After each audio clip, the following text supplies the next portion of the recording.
ठीक है, देखो यहाँ से रे जा रही थी, एंगल ऑफ इंसिडेंस आई था, और ये रे को जाना था ऐसा, देखो सीधा, फर्स्ट रे को तो ध्यान से देखो, ये जा रहा था सीधा ऐसे। अब यहाँ पे जैसे प्रिज्म आता है, ये रे मुड़ करके ऐसे चली गई, ये वाले का यहाँ पे देखो मैग्नीफाई कर दिया मैंने, जा रही थी ऐसे और ऐसे मुड़ गई। तो जो रे सीधी ऐसे जानी चाहिए थी, इसने मीडियम ने इसको प्रेशर अप्लाई किया और इसको मोड़ दिया, इतना से मोड़ दिया, ये क्या हो गया, डेल्टा वन हो गया। आई बात समझ में? तो अगर ध्यान से देखो, ये नॉर्मल है हमारा, ठीक है, ये आई था, ठीक है, तो अब ये एंगल ऑफ रिफ्रैक्शन कितना हो गया यहाँ पर, ये आई था तो ये पूरा आई था, ठीक है, कितना से मोड़ा यहाँ पे डेल्टा वन से देख सकते हैं, ये आई, ये पूरा का पूरा आई, ये कितना एंगल बन रहा है यहाँ पे, आर वन बन रहा है, ठीक है, अगर ये आर वन बन रहा है,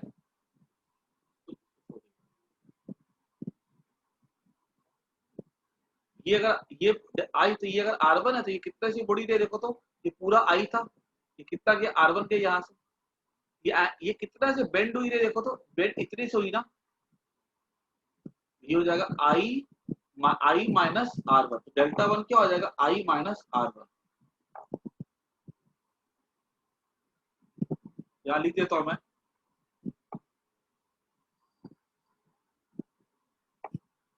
ऑन फर्स्ट सरफेस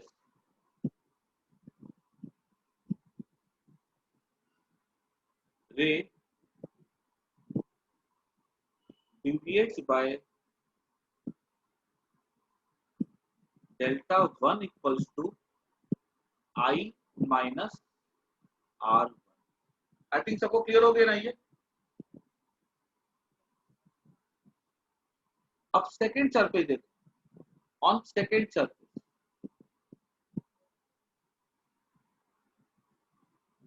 यहां से ये रे जा रही है, ठीक है, सीधी सीधी जा रही है, लेकिन अब ये रे जो सीधी जाने वाली रे थी अभी इधर चली जाती है, मतलब फिर से बेंडिंग हुई यहाँ पे देखो, है ना, इतनी बेंडिंग हुई, इतनी सी बेंडिंग हो गई। अब अगर मान लो ये अगर एंगल आई वन है, मुझे निकालना ये वाला कितना पार्ट है, ये वाला अगर आई वन है, ये आर टू था तो ये आर टू था, तो कितने से रे मुड़ी, इतने से रे मुड़ी ना, ये आई वन यहाँ से लेके यहाँ तक की है, और यहाँ से लेके यहाँ तक की आर टू, तो कितना एक्स्ट्रा रे मुड़ी देखो तो, दिस माइनस दिस, है ना, ये एंगल मान लो 50 डिग्री है, ये मान लो, ये यहाँ से मान लो 40 डिग्री है, 10 डिग्री से मुड़ी ऐसे। On second ray, ray deviates by delta two equals to I two minus R two. अब टोटल डिविएशन क्या हो गया, टोटल डिविएशन ये हो जाएगा, देखो ये डेल्टा वन, ये डेल्टा टू, ये टोटल डिविएशन क्या हो गया, इतना, है ना, देखो तो टोटल देखो तो ये इंसिडेंट रे थी ऐसे जा रही थी मस्ती से, और ये हमारा फाइनल रे हो गई, ये ऐसे जा रही है, टोटल कितना बेंड की है, ये टोटल बेंडिंग हो गई ना। ओवरऑल देखो तो अगर एक बार डेल्टा वन यहाँ से मुड़ी, एक बार डेल्टा वन डेल्टा टू यहाँ से मुड़ी, टोटल कितनी हो जाएगी, delta one equal to delta, और देखो तो टोटल डिविएशन हो जाएगा delta one plus delta two. इस ट्रायंगल से देख सकते हो, ये इसको नाम है, तो एक बार clear, P Q R S, ठीक है, total deviation delta one plus delta two, delta क्या हो जाएगा, डेल्टा वन कितना है, ये मैं लिख सकता हूँ I minus are one plus I two minus R two, ये हो जाएगा आई,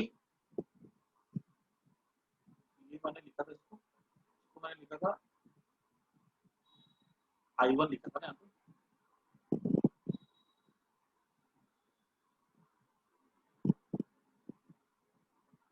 आई one plus I to,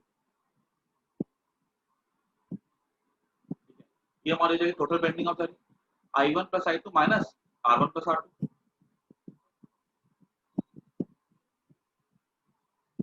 clear, i one plus I two, मैंने आई लिया था, इसको मैंने I1 लिया था।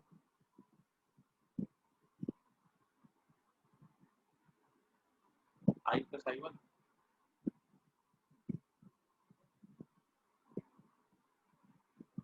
माइनस R1 प्लस R2, ठीक है। ये हमारा हो गया डिविएशन की एक्सप्रेशन। तो एक चीज और देखो आप, ये अगर एंगल ऑफ द प्रिज्म है, ये नॉर्मल है, अगर ये नॉर्मल है तो मैं यहाँ पे क्या दिखा सकता हूँ, 90 डिग्री एंगल होगा, ये भी 90 डिग्री होगा। तो अगर ये दोनों का सम 90-90 है तो ये ए है, तो ये मैं क्या बोल सकता हूँ, ये हो जाएगा 90 डिग्री माइनस ए हो जाएगा, नहीं तो ये 90 प्लस 90 180, और ये 180 माइनस ए हो जाएगा।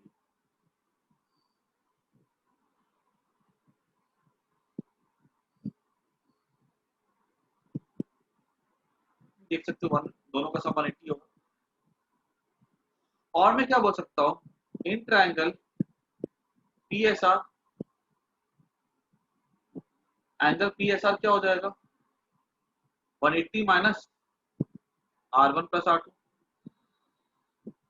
इक्वल्स टू 180 माइनस ए, क्या 180 कट जाएगा, ए क्या हो जाएगा, R1 प्लस R2 हो जाएगा ना,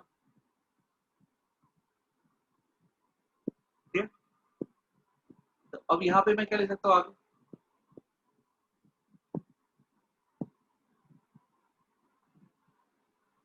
डेल्टा हो जाएगा हमारा I plus I1 minus R1 plus R2 क्या हो गया, ए हो गया ना, ये हो गया डेल्टा, इसको नोट कर। This is the expression for the total deviation produced by the prism, ठीक है। और इसका सीधा सा तुमको लॉजिक समझ में आना चाहिए, डिविएशन कहाँ पर होता है, डिविएशन दो सरफेस पे होता है, दोनों सरफेस के डिविएशन जब मिल जाते हैं तो हमें मिलता है टोटल डिविएशन, ठीक है। और इसको समझने में तुम्हें कहीं कोई दिक्कत नहीं चाहिए, पहले में डिविएशन अगर हुआ 10 डिग्री, दूसरे सरफेस पे डिविएशन हुआ 20 डिग्री, टोटल टोटल डिविएशन कितना हो गया 30 डिग्री, ठीक है। यहाँ से दिख रहा है तुम्हें क्लियरली, इसको फटाफट नोट कर दो।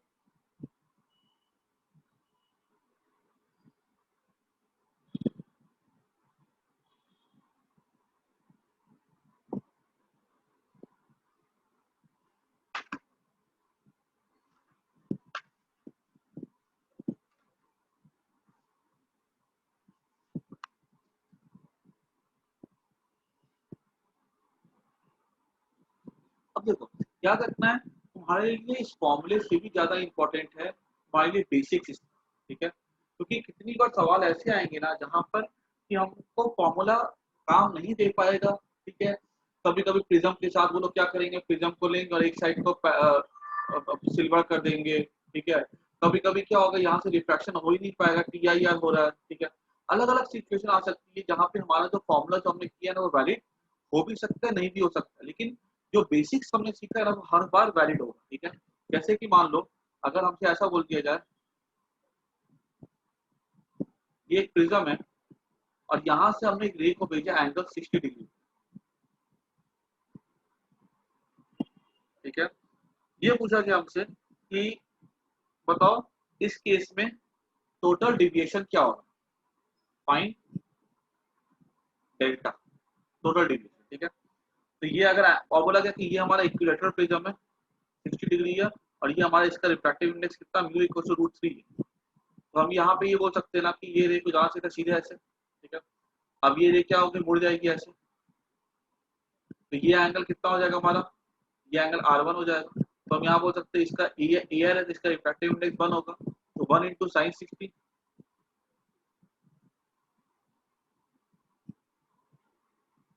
Equals to mu into sine R1, sine R1 क्या हो जाएगा,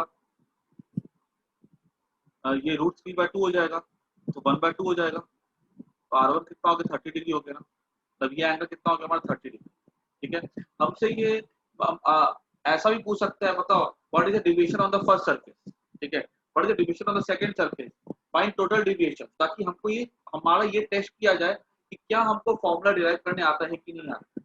देखो यहाँ पे कितने से कितना था एंगल ऑफ इंसिडेंस 30 डिग्री, ठीक है। ये एंगल कितना बनता 30 डिग्री, ठीक है। ये रे जा रही होती है ऐसे, लेकिन अभी ये रे कैसे जा रही है, ये रे ऐसे मुड़ जाती है ना, कितने से मुड़ी रे देखो तो, ये एंगल पहले पूरा था 60 डिग्री अभी, ठीक है। तो अभी ये एंगल कितना हो गया, ये एंगल हो गया 30 डिग्री। जो रे ऐसे जा रही थी मोड़ करके इतना से चली गई वो, ये एंगल कितना से मुड़ी, इसको ऐसे जाना था अब वो ऐसे जा रही है, कितना से मुड़ी, तो आंसर है 60 डिग्री। ये पूरा 60, ये 30 डिग्री से मुड़ी। डेल्टा वन कितना हो गया हमारा 30 डिग्री, क्लियर। अब देखो आगे ये रही जाएगी यहाँ से, यहाँ पे फिर हमें नॉर्मल मिलेगा, ठीक है। अब ये हमको पता है ये 60 डिग्री होगा तो ये कितना हो जाएगा 120 डिग्री, ये 120 होगा तो ये कितना हो जाएगा,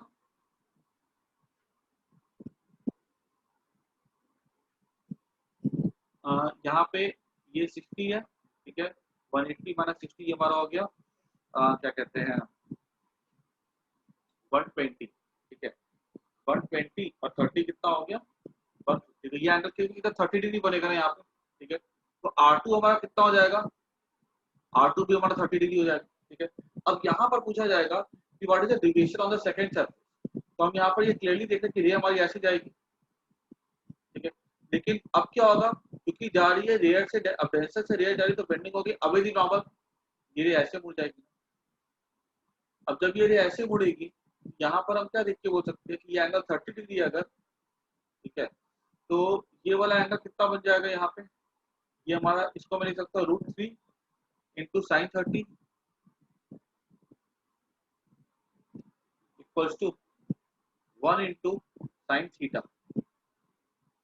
ये एंगल, अब ये मतलब I1 हो गया, तो ये √3 ये 1/2 हो जाएगा, तो I1 कितना हो जाएगा 60 डिग्री, ये पूरा एंगल कितना 60 हो गया ना। अब देखो यहाँ से रे कितना मुड़ी, ये 30 डिग्री था, तो मैं बोल सकता हूँ ये 30 डिग्री होगा, मतलब जो रे ऐसी जा रही थी, ठीक है, वो इधर आ गई, इतना से हो गया फिर से डिविएशन, तो ये पूरा 60 है, ये 30 डिग्री हो जाएगा। डेल्टा टू हमारा कितना आ गया 30 डिग्री। और अगर हमसे पूछा जाएगा टोटल डिविएशन, तो हम लिख सकते हैं 30 + 30 कितना हो जाएगा 60 डिग्री, ठीक है। और अगर तुम इस तरह से हम क्या करते हैं 90 - 30, 90 - 30 भी कर सकते हैं,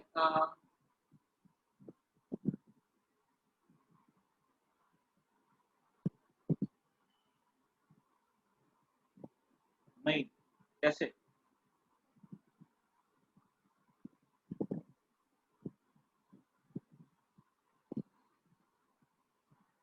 हाँ वैसे भी करके आ जाएगा, चलेगा वो। तो यहाँ पे हमारा डिविएशन आ जाएगा 60 डिग्री, ठीक है। और टोटल डिविएशन हमसे पूछा जाएगा तो हम उसको निकाल सकते हैं ना, ठीक है। और अगर सोचो ना, अगर यहाँ पे हमने अगर डायरेक्टली किया होता तो I1 + I2 -a कर दो, तो उससे भी आंसर 60 आएगा फॉर्मूला यूज करें तो। लेकिन फॉर्मूला याद रखना है कि फॉर्मूला हर जगह काम नहीं आता है, बहुत जगह ऐसे सवाल होते हैं जहाँ पे फॉर्मूला हमारा फेल हो जाएगा, लेकिन ये मेथड काम आएगा, ठीक है। तो आज के लिए इतना काफी है, ठीक है। कल हम लोग आगे कंटिन्यू करेंगे, बाय।